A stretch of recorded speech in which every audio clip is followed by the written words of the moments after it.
လေးချက်ဖို့အတွက်ဂျင်းကြက်သွန်ဖြူလေးနှွာထားတယ်သားတွေထည့်နေတော့ပဲဒါလေးကြိတ်မယ်ဟင်းချမ်းမေဟင်းချမ်းမေချက်ပါမယ်ဟင်းချမ်းမေဟင်းချမ်းမေဟင်းချက်ပါမယ်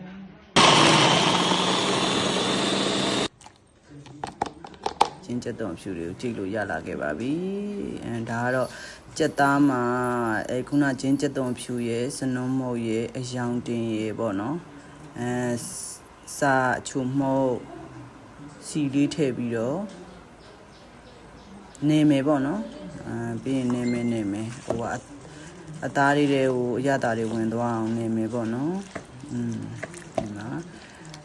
ခဲနေတော့နည်းနည်းတော့ဝင်ပြီဒါမှအဲ့ဒါလက်စီးလေးထည့်ပြီးတော့မီးဖို့ပေါ်တင်နေပေါ့နော်မီးဖို့တင်မီးလေးဖွင့်ပြီးတော့အပုံအုပ်တည်ထားတယ်ပေါ့ဒါဒီကတော့ရီလေးအိတ်ထည့်ထားတဲ့ရီလေးတွေပေါ့ရီလေးတွေမခန်းသေးဘူးပေါ့ခန်းလို့ရှိရင်ရီထက်ထည့်မယ်ပေါ့အဖုံးလေးဖွင့်ကြည့်တယ်ဖုံးလေးဖွင့်ကြည့်တော့ကြက်သားလေးတွေကမနူးသေးဘူးမနူးသေးဘူးရီထက်ထည့်တယ်ဒီလေးထည့်ဖို့ကောင်းပါလေဒီနေ့တေထားမရှိဘူးပါဟုတ်ထားလိုက်ပါကဲရတာလေးညရောက်ချင်စေနာလေးဟုတ်နော်ချက်လာရင်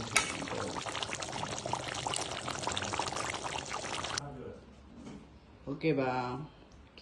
ပေးရနူးနေပြီဘဲနူးလေးဖြစ်နေပါပြီချက်မလေး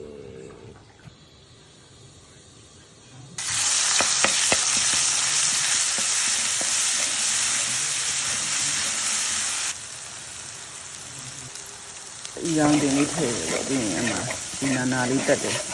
နာလေးတက်ပြီးဒါကတော့ဟိုဟာတွေပဲဟင်းနဲ့ထည့်မဲ့အသီးနှံတွေရေးဆေးပြီးစီးဖြတ်ထားတာတွေပေါ့နော်အဲ့ဒီမှာအဲ့ဒီနန်းပင်လေးအမြင့်ကလေးထည့်ပြီးတော့ခုနကဒီစီးတန့်တင်ထားတဲ့ပဲတွေထည့်တယ်ပေါ့ထည့်ပြီးတော့အမှပေါ်အောက်တွေမှုတယ်နာလေးပေါ့နာလေးသူအသားကိုဟိုဟာစီတက်တယ်လို့ပဲအဲ့အသီးရက်တွေပြီးရင်အမှပဲပြုတ်ထားတာညကလေးပြုတ်ထားတာလေးပေါ့အသေးလေးထည့်တယ်ပြီးရင်တစ်ခါထပ်မှုရင်မယ်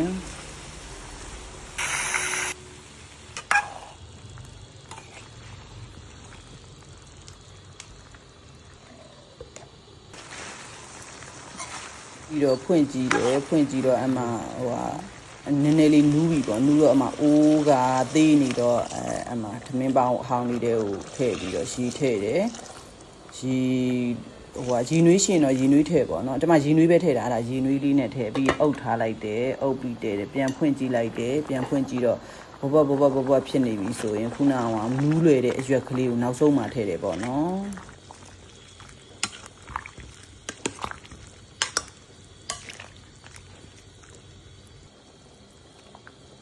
အခုမှစားတို့အချိုမှုတ်တို့ထည့်တယ်ပေါ့နော်အချိုမှုတ်ထည့်ပြီးမှုရည်တယ်ပြီးတော့မကြီးရည်လေးပေါ့မကြီးရည်လေးကိုရည်လေးနဲ့ဖြော်ထားတာအဲ့ဒါလေးအကုန်ထည့်လိုက်တယ်နည်းနည်းပဲဆိုတော့ပြီးတော့ဒီမှာမြည်ကြည့်ပါပြီကောင်းတယ်တဲ့မစိုးတဲ့အဲ့ဒါနောက်ဆုံးထည့်တဲ့ဟာလေးပေါ့ရုံးပတိလေးထည့်တယ်ရုံးပတိလေးထည့်ပြီးတော့မဆလာလေးပေါ့မဆလာလေးနည်းနည်းအုပ်တယ်သူမှုေးချင်းလေးပေါ့ပဲအသီးဆုံးချင်းဟင်းလေးပေါ့နော်အဲ့လိုနည်းချင်းအီပြေတာပေါ့ဒါနည်းနည်းမင်းလေးအုပ်မယ်ကဲရတာလေးရမှုေးနေရပဲတကယ်ကိုမှုေးရစားခြင်းစရာလေးကဲအိုးရှေ့ပဲတည်ရတောင်ကြတယ်ပြောရင်လည်းလိုမျိုးလေးပါရှင်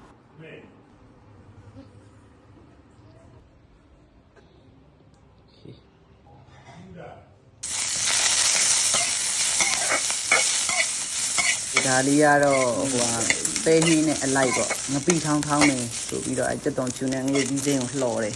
ဒီလောက်အနေထားရတဲ့အထိလှော်လိုက်ပြီးလို့ရှိရင်ဒါလေးကတော့ငပိလေးပေါ့ဖုတ်เสียမိဖို့မရှိတော့ဒီရဲ့ပေါ်မှာပဲအမှကိုလေးပေါ်မှာပဲဖုတ်တယ်ပေါ့သူများတွေရှိကနီးလေးပေါ့ဒါကတော့ပြီးတော့ကျွန်မထောင်းရမှာပြင်းလို့အမှကျိတ်ဆက်တွေထည့်ပြီးတော့အချုံမုတ်တွေစားတွေပါတွေထည့်ပြီးထောင်းပေးလိုက်တယ်ပြီးတော့ဒါတချမ်းလေးကိုတမယာသီးလေးညှစ်မယ်ပေါ့တော်လိုက်တာနော်အဲ့ဒါ